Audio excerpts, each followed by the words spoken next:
I've been involved in different things, but not until I became an elected school committee member did I become involved in this group. Political. Right. And not until I became an elected school committee and I started to follow the breadcrumbs to where my money came from, did I get involved in a gubernatorial race. Right. And when I did, I put my heart and soul into it to get Deval Patrick elected. Right.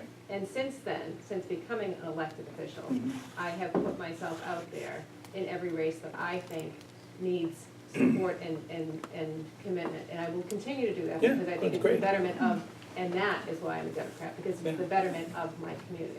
But I think there are a lot of people in the room, I mean, you know, I think that's great. I think that's Yeah. exactly what the Democratic Party does. I just get concerned, I want to make sure. we're growing, Melissa's continue to going grow. next, Very, and very then patient. Norma, okay? Yeah.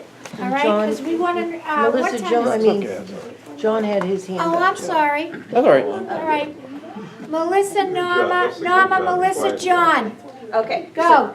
Quick thing, we mentioned firstly about making sure there's more youth add-ons. I also want to know, how can we get more youth involved on the state committee as well? Because I know I want on that state committee, and it's a matter of figuring out, okay, who's going to at least get their 20 years or just frankly die before there's room open for. Actually, there are ways to run. I mean, we actually, I mean, We are the I most can say diverse this, I state can say, committee. yeah, I'll say it from personal experience, because pretty great. I'm similar to you. You know, I was involved in the Young Democrats, I was involved in, and I worked my way up. I didn't get elected until 2002. So, I mean, you know, but that doesn't mean, by the way, I was a statewide I had been a statewide campaign manager twice before that. I'd been a congressional campaign manager before that. I'd been a coordinated campaign director before that. I didn't feel any less involved. You know, the fact that we need these titles, this is just my personal opinion, and different people can have it, but because I came up that way, I'm like, that doesn't mean, you know, you don't have to have the title to be involved, so. That's her personal, that's her personal. My But dream no, is no, to I be on understand. the next No, ballot is Melissa, be on the that- Democratic National Committee Yeah. one day. So Well, that's, because she wants her sink her teeth into all of Yeah.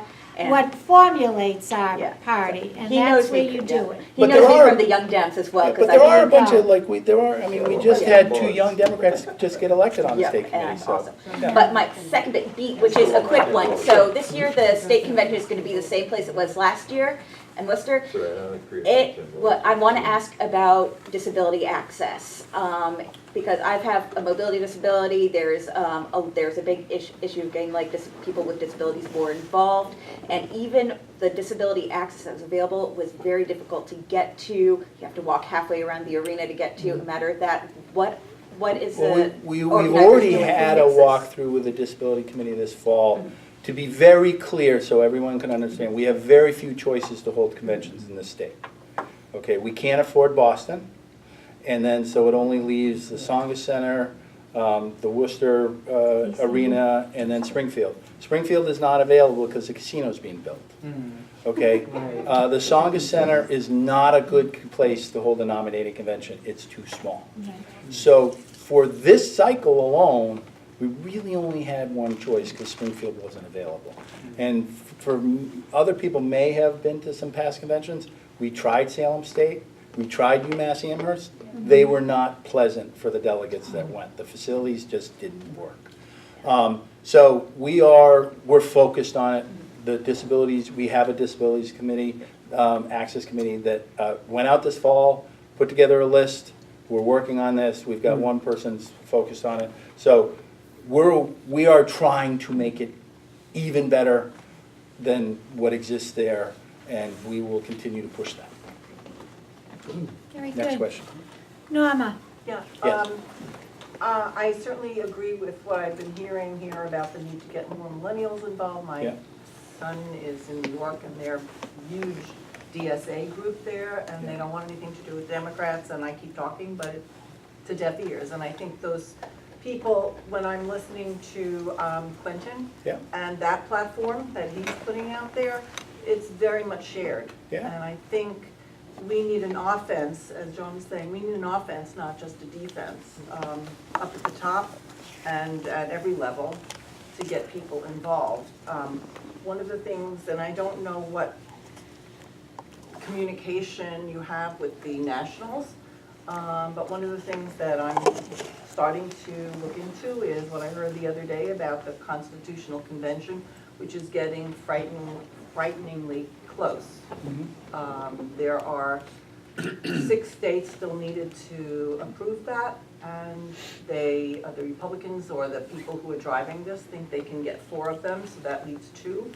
And if they get there and they just do a balanced budget, that will still wipe out probably all entitlements. And they can also ruin and take apart the entire Constitution. So we really need to get our act together from the top down and the bottom up. And I've heard this, so I'm gonna be real Whittling about, quick. So let me just point something out, because I've heard this, how, you guys are all so negative. One of the things I want us to, Yes, no, but I want us to be That's so. not usually how we are around But I here. want to address that, because once I address it, some people sometimes come around to my, to what the thinking is, the point of view that, I'm about to, we're not in power, okay? We don't have the House, we don't have the Senate, we don't have the White House. But we've actually had a pretty strong message this past year. Okay, You think? healthcare's still there. We had 175,000 people on Boston Common. There has been a re-energy, let's hope, and I can only say we can hope, let's hope the pendulum is here right now and coming back. And it is tough for us to go out there and say, okay, let's go do this. Because guess what? The way our government's set up, we can't. Okay, we can't even get the bills out of committee. So the good news is that it looks, by some of the recent elections, that what people are hoping for is happening. And so we just have to continue to, and I believe right now that there is more optimism than there was negativism. But if people will remember last February, March, April, and May, it was like this. We all did this. And, specifically for someone who had to live it on a daily basis, just because of my job, there would be some mornings it'd be like, I'm not sure I just wanted the classical channel on. I didn't want to listen to the news because it was that bad. And so then we fought back, the repeal of health care. It is a situation right now where I think we're going to turn, especially here in Massachusetts, we're going to turn it on its head. Because, so let me throw some of the politics of this into this. We're going to have a national referendum on the House and the Senate, okay? And it's going to be Trump. And Charlie Baker is going to have to run for re-election on that. Where's he going to be? So why is that important? If he doesn't energize his base, and there's going to be, I don't know if it's 15 or 22%, that might get de-energized because here's a guy that can't stand up for the Republican agenda in D.C. That could be 100,000 people on the Republican side that don't turn out. If we continue to have speeches like Quentin and what our governor's candidates are doing, on the Democratic side, and you got Elizabeth Warren at the top of the ticket, we might turn out 200 to 250,000 more on our side.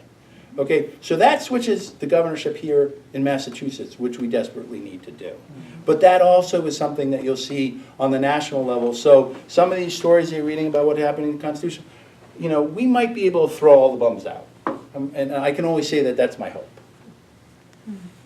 I just Know hope- that, Norma, you're the chair of the local committee for March Forward, correct? Is that the proper I'm term? not the chair, I'm one of the steering committee members. Well, Okay, thank you for all your hard work. yeah, so she is optimistic. Yeah, well, terrific. Well, we're always resisting and Right. fighting, right? And it's a good message. Melissa started it, Yeah, actually. yeah, no, it's a There good you message. go.